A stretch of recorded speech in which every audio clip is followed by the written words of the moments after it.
Thanks again, everyone, for being here. I'm super excited to bring you this session on harnessing the power of instructional coaches, hosted by Jeff Bradbury. And I'll turn it over to Jeff to kind of introduce himself and the topic. And again, thank you, Jeff, for being here. I really appreciate your support of Project Found Ed. First of all, thank you all for being here today. It is a pleasure and an honor. Thank you for coming out. Also, I know many of you have days off today. Happy holidays if you are in observance. Today, we're going to have a fun time. As I mentioned before the recording, this is not going to be a straight lecture. I'd love to get to know you. Why are you here? What are your goals? What made you come to a webinar like this? And we'll have a little bit of time today for doing some interactive stuff. The idea for today is to help us understand the position of the instructional coach. What is it? How does it work? Why is it important? And really help your companies learn how to get brand awareness into the classrooms, leverage your applications, websites, products, solutions into the classrooms, and how we can use our instructional coaches to our advantage. We have a little bit of an agenda here today. We're going to talk about who, what, how, and why. So number one, big rule of mine is this is not a lecture. Please feel free to reach out. Please feel free to stop me if you want to know, hey, Jeff, I have a question. That was one of the reasons why this was not a Zoom webinar where it's just, stage and people. I want this to be a meeting. Please feel free to come on to the mic. Please feel free to come on to the camera. This is not going to work as well if it's a lecture-based thing. So please feel free to reach out and say hi. I'd love to have this thing be more conversational than just me talking over slides. Number two, this is the teacher and me coming out. You can only learn by participating in the conversation. So if you're active, I want to make sure that you guys get everything that you need out of here. And I'd honestly love to tailor everything I say to you and your company's needs. And number three, you came here for personal or professional reason. I want to help you meet your goals. Okay, whether that be now or let's talk a little bit after the session. I'm here for you. I want to make sure that everything we're doing here. So number one, we're going to talk about who are the instructional coaches in a school district? Where did they come from? Number two, we're going to talk a little bit about what do school districts expect from instructional coaches? And also, what do instructional coaches need to be successful in their positions? How can EdTech companies support instructional coaches? This has been a big journey of mine over the last couple of years. I'll explain a little bit of that as we go through here. So it really comes down to how can companies support coaches? But on the flip side, how can coaches support companies?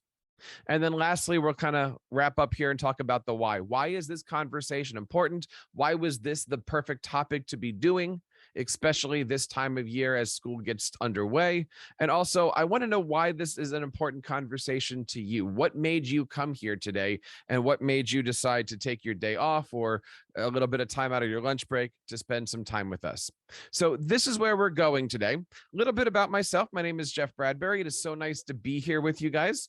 And oh, we're adding some more people. That's pretty cool. A little bit of background on myself. I've been in education for the last 20 years, 10 plus years. I've been an instructional coach. My previous district, I was the only instructional coach out of a K-12 school district, which means I had the opportunity to be in preschool 1 minute and in the superintendent's office the next minute, and having the opportunity to really help lead a district, create a professional development roadmap. In my current position, I'm a lead instructional coach for digital learning, which is a big way of saying I kind of sit at that fulcrum between what's happening in the classroom and what's happening in central office. And I get a chance to work with our 25 principals, our 8 instructional coaches, our coordinator, and really help lead the district and create those opportunities for connecting what is happening in innovation in your world with what is happening in the classroom in our world. Proud to be a TEDx speaker. I've had an opportunity over the last couple of years to work closely with Microsoft and Google. As a master trainer, educator, currently a Microsoft fellow, which I'm really, really excited about. But on the Google side, I'm also a Google certified teacher, certified trainer. And I was really excited. Last year, I was awarded the ISTE award for being an instructional coach. So a lot of experience on this, and I want to be here to help and answer any of your questions about the position and how you can leverage it. But when we're looking at who are instructional coaches, it's really important to know that instructional coaches are all first and foremost certified teachers. Okay. They are teachers who, for whatever reason, love the profession so much that they wanted to figure out how to help a bigger bubble. And that's where I was. I was a content teacher for almost 20 years. I was an orchestra teacher. I got involved in professional development, got involved in teaching, did a lot of ed camps, created a bunch of ed camps. And the next thing I know, I answered the call to become a tech coach or an instructional coach. And because they're teachers, they're also content specialists. And an instructional coach can come from elementary, can come from middle school or secondary. But the basic thing is these are people that are masters with pedagogy. These are people that are masters with working with students, working with adults. The third one's kind of an odd one.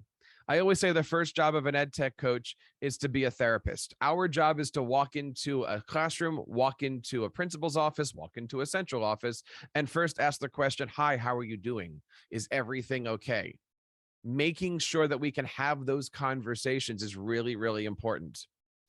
And finally, the ending here is instructional coaches have to be a master in adult and student learning. They have to be able to know not only how to reach people who are 7 years old, 17 years old, 27 years old, 37 years old, and yes, 57 years old. They need to be able to reach out to all of those different people. And as Katie even mentioned, all at the same time, right? You can be working with 7-year-olds 1 minute and then 18-year-olds another minute, and absolutely being able to make that impact and being able to shift as quickly as possible. Having that knowledge, it really is looking at it from the EdTech company's point of view of this is your fulcrum. These are the people that sit above the classroom. And I don't mean to put it awkwardly there, but they sit above the classroom, but they sit under administration. They really are the ones that are knowing what's happening in all of the classrooms and all of the buildings, but they're also the ones that are working with central office and being asked their opinions. So they're really, really important to make sure that you're having those conversations. So we know a little bit about who the coaches are. Let's talk a little bit about what the districts expect from their coaches. The joke that I always say on the podcast is that if you have 10 tech coaches, you have 25 different job descriptions. And no matter if you're called a tech coach, a teacher on special assignment, which they say a TOSA. I forget the acronym right now, but I've heard them being called ICE, which is an instructional coach expert or instructional coaching, something like that. My official title is instructional coach for digital learning, which means I use both the front and the back of the business card. I've had so many different titles, and some buildings, some school districts say the coach is here to help the teacher with the student. Some buildings say the coach is here to provide professional development outside the classroom. Some buildings say the coach is here to walk into the classroom and teach the technology because the teachers don't know how to do it. And all of that stuff is true. And no matter who I speak with and how many coaches I work with, they all have different job descriptions and they're all looking at things. On top of that, you have the misconception of what the role actually is. My role is to work with adults and to make sure that they're comfortable in their subject matter, using technology to hit the standards, and we're going to do it in a certain way. When I walk into a classroom, the teachers think I'm there to help them with their smart boards and changing the bulbs on their computers. And it's a matter of making sure that we all have the right thing. So going back to what we were talking about earlier, first of all, coaches have to be masters of their curriculum, right? And for me, I got to be honest, that's difficult. Being an orchestra teacher, being a music specialist, I was an elementary teacher, but I really wasn't. I've taught middle school and high school, but I taught orchestra. So I still have I'm just that music teacher, always that imposter syndrome in the back. And so making sure that we're all masters of our curriculum to support teachers is the number one thing. For me, I work really, really hard so I can learn the science curriculum, math curriculum, English curriculum, so I can walk into a room and be on par with these other professionals who have been doing this for years or might be brand new to the district. The second thing that they always ask us to do is to model lessons and co-teach in the classroom. And those are difficult things. Katie might come in and say, we're going to learn how to teach this book, or we're going to learn how to do 5-paragraph essays. I'm the guy that's got to come in either with or behind Katie and say, okay, this 5-paragraph essay is great, but as the digital learning coach, I'm going to go, Here's how we're going to do that using a Word doc or using a Google Doc or using a Canva or using a something. How do we take that traditional lesson and kick it up a notch? Or, using any of your EdTech products, how do we hit that 5-paragraph essay, but we're going to do it through that EdTech product? The last two things is really important because number one, we're optional, right? I walk into school every single day knowing that my position is optional. My position is really to support the district and the building leaders. And I've seen so many times where a coach has a easy working relationship with their building principals or a difficult working relationship, and they go in a different direction, and it's not a very good relationship. But knowing that you're there to support the district and building leaders and building their goals is important. Assisting those administrators in their goals and their strategic plans, making sure that if the strategic plan says we got to raise the math scores, everything the coach is doing that year has to be supporting the math scores, whether it be supporting math through drawing, inking, video, audio, reading, and comprehension, any of those things. It all has to do with we are the answer to how that building is going to hit it. So when you're looking at a coaching position from the EdTech role, it is about what are the building goals? How is that coach making sure that those building goals are met? And how can my product help that coach become successful in their job? And one of the things that I would highly recommend to any company out there, and I working with a lot of them, we have these conversations. What is the building strategic plan? What is the district strategic plan? What is the principal asking? We have 25 buildings in our district. Every building has a theme. Every coach is running on the same plane, but they're slightly different. How can one app work?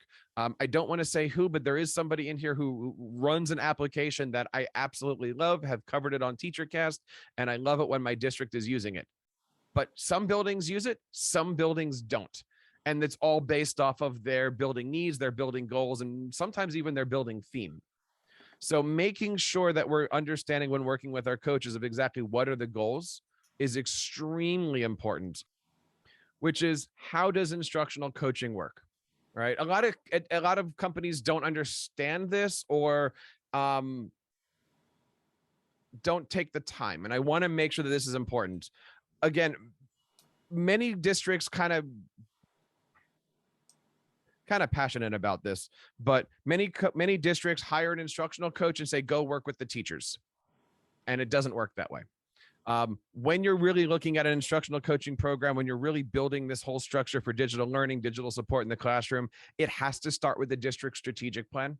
It has to start with what does the district want to see in a year, in 2 years, 3 years, 5 years. The instructional coach is the answer to that problem, right?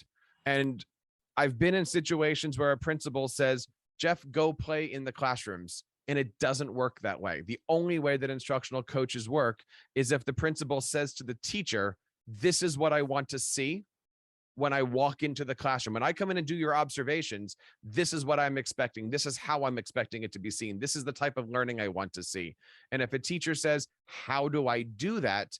That's the instructional coach.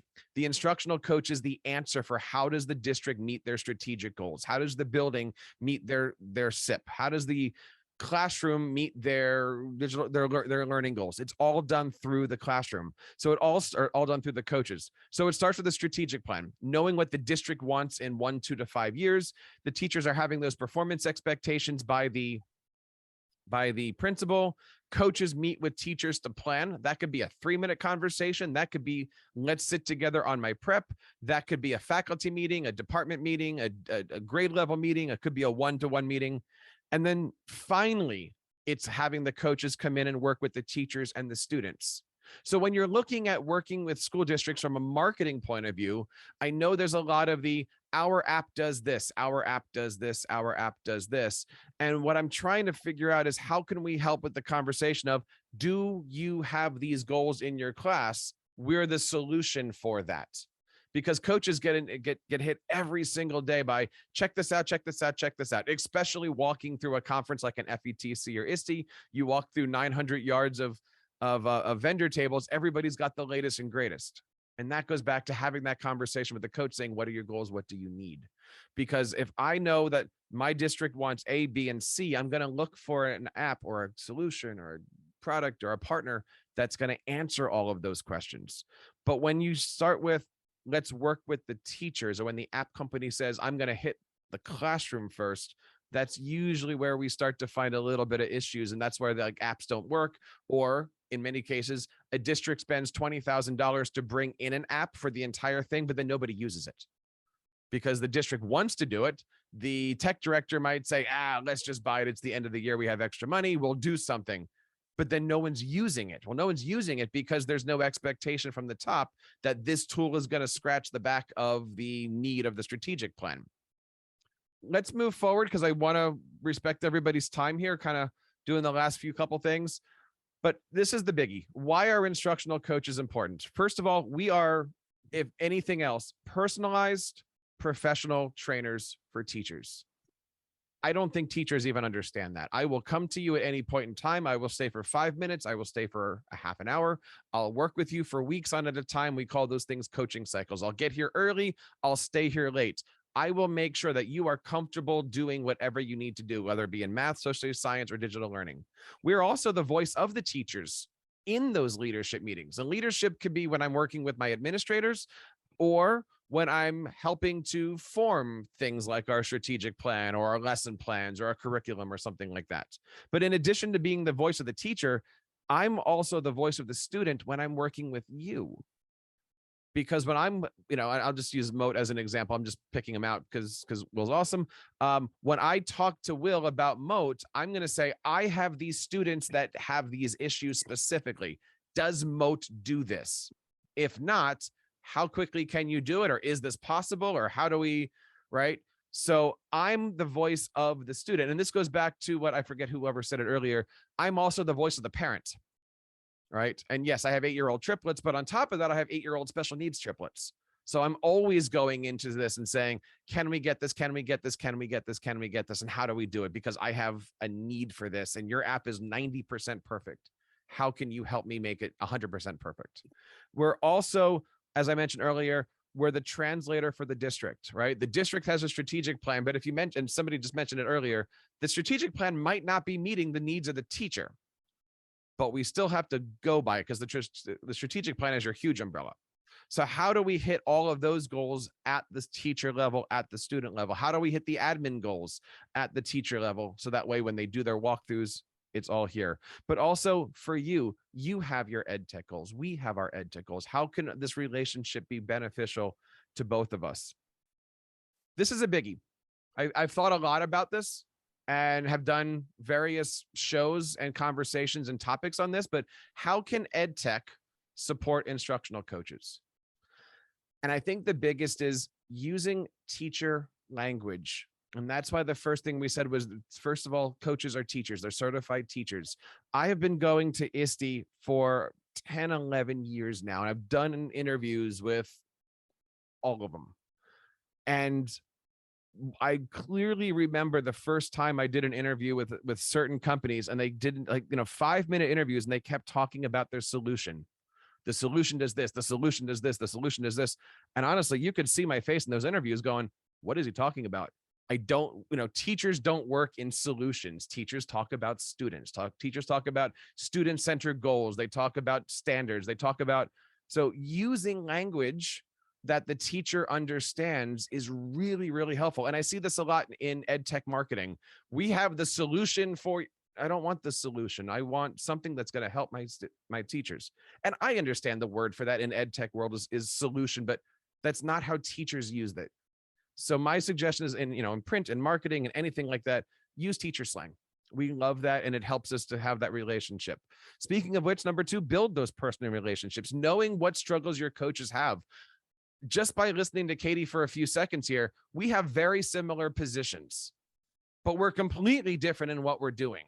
Knowing what she needs, knowing what I need, what our struggles are. She's struggling because she's the only one. I'm struggling because I'm one of 7 out of 25 buildings. Very easy to figure out that, we've got similar needs, but we've also got different needs. And I've been in Katie's position of I was the guy for the district. Katie, I'm just curious, how many students do you have in your district? Just over 7,000. That's a lot. And I work with coaches around the country. I work with coaches that have multiple districts. I work with coaches that have multiple buildings. I even work with a coach right now who, in order to get to one of their schools, they have to take an airplane because they live in Canada. And one of her schools is it's a, like the district is the province. And in order to get to another school, it requires an airplane and a hotel. But that's the job. And they do that a couple times a month. So what struggles do the coaches have, and how are they working to meet the needs? Katie, what are you doing? How are you meeting the needs? What do you do? All of those questions are there. And then now that you know those needs that sorry, Katie, a coach has, provide the resources. What kind of videos do we need to make? What kind of one sheets do we need to make? I've seen a lot of companies put out these product one sheets, but they're all in tech talk. They're not in teacher talk. And right now, like for instance, my boss is saying, we're going to start a unit on intro to computers, whatever that, that kind of a thing. I can't yet find simple one sheets that I can just go here, here, here. I'm finding really good one sheets, but I have to translate all the words into second grade language. Well, I don't want that. I don't even want to do this job, because how much time is it going to take me to translate, this thing over here into something that a first grader can read? So knowing who the audience is, knowing who your tool is, create the materials for the coaches just to pass on and to hand out. But in addition to that, create it for the parents too. Katie mentioned she does a parent, what's it called? We call it Parent University. What do you call it, Katie? Parent Academy. Parent Academy, right? So giving Katie something to give to her first graders is awesome, but also giving something for the parent that might talk on the adult level of why is this important? What are they going to learn? How, what's the theory behind it? Those are important things too, because a parent's always going to be asking the district, why are you using this? How much are you spending on it? What's the reason for doing it? Anything that we can give the Katies of the world to hit both of those spectrums is absolutely good. It's going to help them save time, and it's going to help them through the use of your resources. The last two things I think are really the key to all this, and I'm not going to say anything that nobody here doesn't know, but number one, be active online.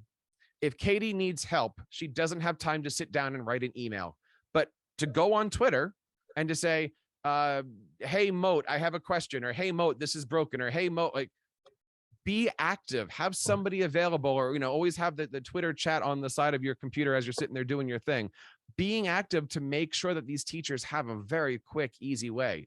Because if a teacher says, hey, Katie, I need this, and Katie goes on Twitter and says, hey, Moat, I need this, the quicker Moat can respond, Katie can now go back to that teacher and be a rock star. And that's really where we want to start building those relationships of, I was able to get an answer for your question, or, hey, I figured out how this feature works. If you're looking for more information on all of this stuff, there's a few different places that you can find me. I do have a weekly podcast called Ask the Tech Coach. It's all about instructional coaches for digital learning leaders. We like to have people like yourselves on to talk about things. We do have a very broad membership site called our Instructional Coaches Network. We've actually got 3 different versions. We've got a Facebook version. We've got a LinkedIn version if you want to be more professional. And we've also got one for more digital learning leaders on a new platform called K12leaders.com. And these are all great places where we have a ton of coaches to support. And then on top of that, I have my weekly newsletter called Digital Learning Today, where I share out the best of education and, kind of share all my podcasts and stuff like that. And on top of that, you can, of course, always find me over on TeacherCast.net, and email me, tweet me, follow me on YouTube. And if you want to talk about anything after this, I'm certainly love to. I love working with EdTech companies just as much as I love working with coaches and stuff to help make sure that what the intent of the app is being used by coaches, teachers, and students. And on behalf of everybody here on TeacherCast, keep up the great work in your classrooms, and please continue sharing your passions with all of our students. Thank you.